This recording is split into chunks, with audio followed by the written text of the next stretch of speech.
Is the iPhone 13 so good that it absolutely destroys the Pixel 6? Or has Google maybe got the upper hand this year, even enough to take down Apple and the iPhone? We all know that iOS versus Android is just a little debate in the tech space, right? It's not like people are passionate one way or the other. Well, obviously that's not true. This is a hot topic, it's a big debate, and now more than ever before, the competition is heating up between Apple and Google. Is 2021 gonna be a pixel perfect year for Google, finally? Or is the iPhone 13 just too good? And a big thanks to Huel for sponsoring this video.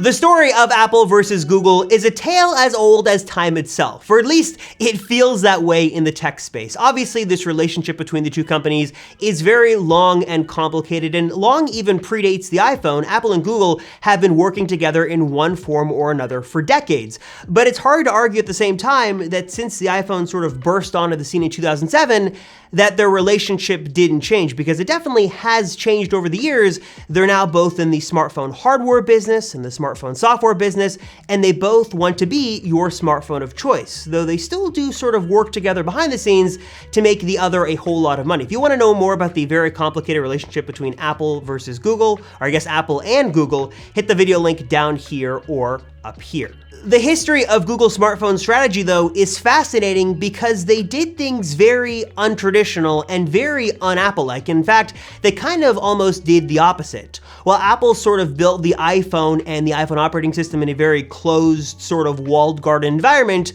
Google did the opposite. They developed Android and they gave it away to manufacturers all around the world. Then they would go on to sell hundreds and millions of different Android phones globally and give you a phone of different shapes and sizes with a very customizable OS on those phones. And over the years, Google has sort of experimented and flirted with different phones of their own. There was the Nexus line with different manufacturers.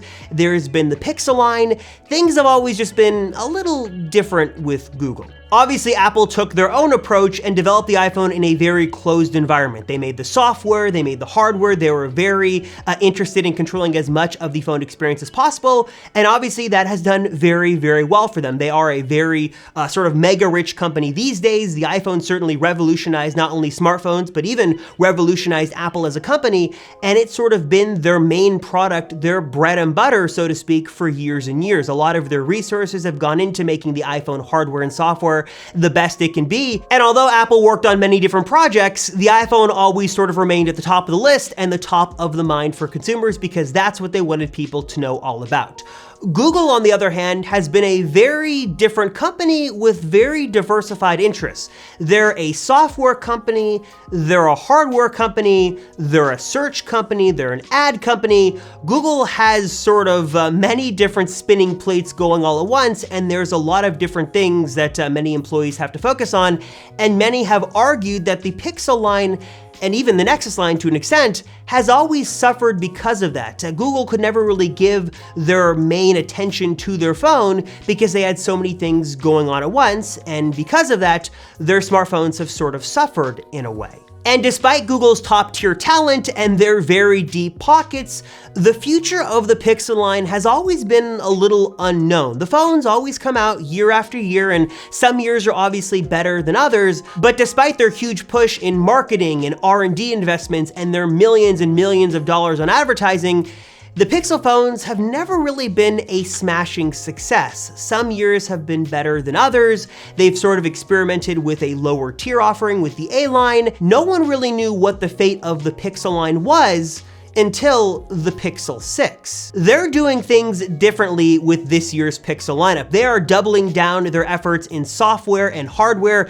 They truly want to make the Pixel 6 and Pixel 6 Pro flagship phones, and they're squaring off to go head-to-head with Apple and the iPhone 13 for the title of Smartphone of the Year. They're going all out, going all in on the Pixel 6 lineup this year, and in a way, they're taking a very Apple approach in doing so. Now, Apple, of course, is no stranger to control. Steve Jobs was very well known for his almost neurotic control over the ins and outs of every piece of Apple hardware out there. And since the iPhone 4, Apple phones have been running off of their own custom silicon with the A4 chip, and that series has progressed over the years to where Apple is today, being a major player in the chip space, really controlling their own silicon in all pieces of Apple hardware, including Macs now these days, and they're making these chips better and better, more powerful, more efficient, and this year with the A15 Bionic, we now have Apple's most powerful and efficient chip yet, really kind of playing into their software and hardware prowess to show you just how great this ecosystem can be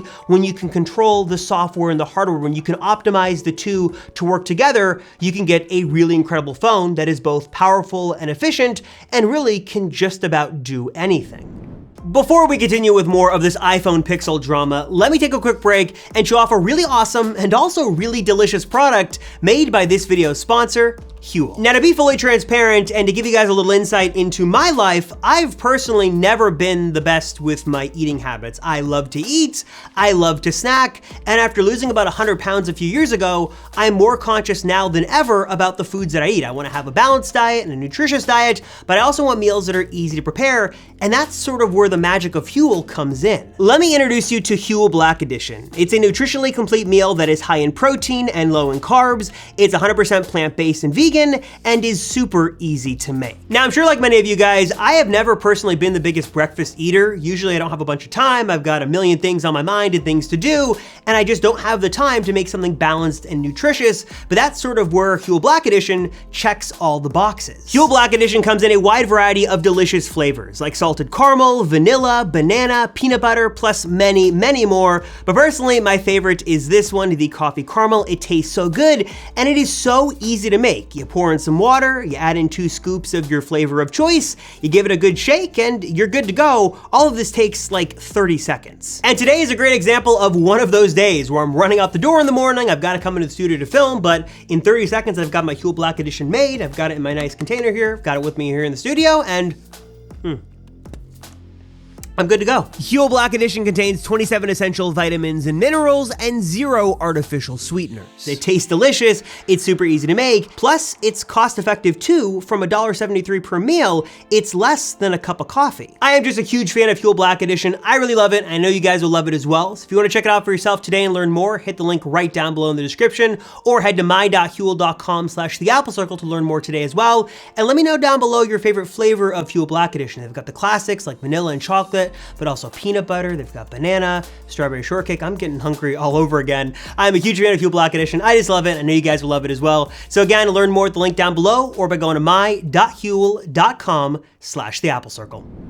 Now, in all fairness, Google is no stranger in the world of custom silicon either. They've been developing and installing their own custom silicon in various pieces of hardware for years, including the Pixel line. There was the Pixel Visual Core and the Neural Core. Little bits and pieces of Google design hardware has been in their products for years, but this year is different because they're really taking things a step further with the Google designed Tensor SoC, living and powering both the Pixel 6 and Pixel 6 Pro. And now with this Tensor chip, Google can presumably optimize things in a way they couldn't before, because now they control the hardware, they control the software, they have their Google design chip running everything, so now there should be this fluid experience from end to end. Google's sort of taking a page from Apple's playbook, and that's not necessarily a bad thing. Now look, I'm not gonna compare spec for spec from the iPhone 13 to the Pixel 6, because there's a bigger point I wanna make in this video, but I would be remiss if I didn't point out some of the funny similarities between Apple's flagship phones and Google's flagship phones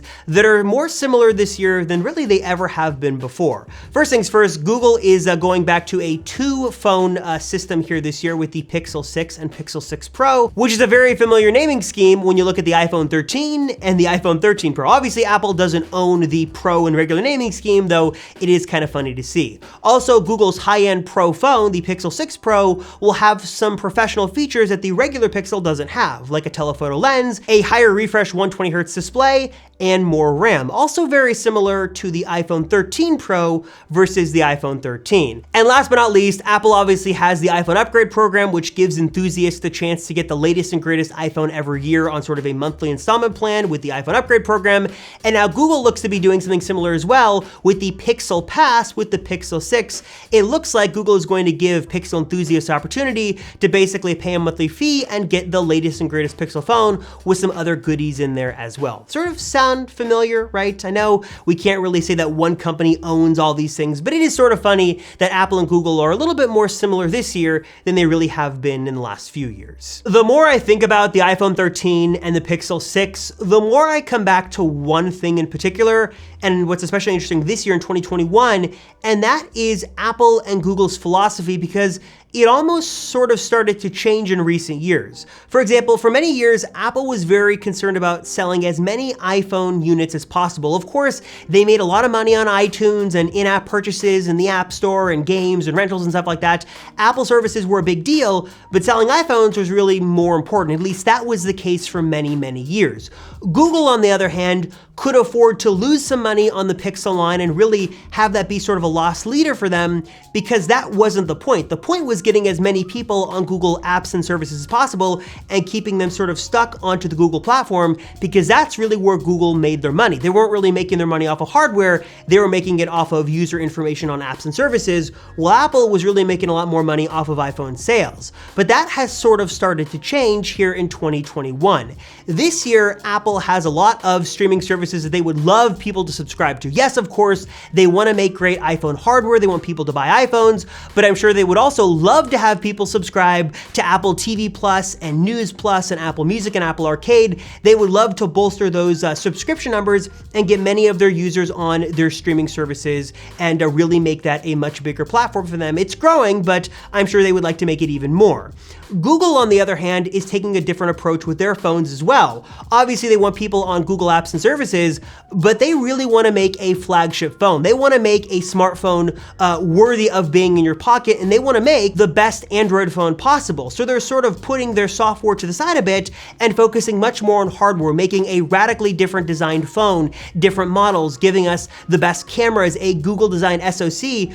Google is really focusing more this year than I can ever remember on the hardware and the experience of that end-to-end ecosystem, much more than they are on the software, which is not necessarily a bad thing. And it's, of course, there's a lot of different variables here, and that's not always 100% true on both sides, but it is sort of interesting to see Apple take a little bit more of a role in software and services and pushing those a lot more this year than they really ever have before, and Google really focusing and doubling down on their hardware for the Pixel 6 line. And I do have to say that regardless of the Pixel 6 or 6 Pro's success, whether those are, smashing successes or not, I do think that Google deserves a lot of credit, specifically when it comes to camera, because what Google proved over and over again was that it wasn't about the hardware, it wasn't even about the megapixels, it was really about the software processing done to photos, and Pixel photos have been really, really good. They set the standard for many, many years and really pushed the competition forward. On the Android side, and especially with Apple, iPhone cameras are better because of what Google has done. And obviously the Pixel line and Google and Android as a whole has sort of really pushed the iPhone to be better and better in many regards with software and hardware,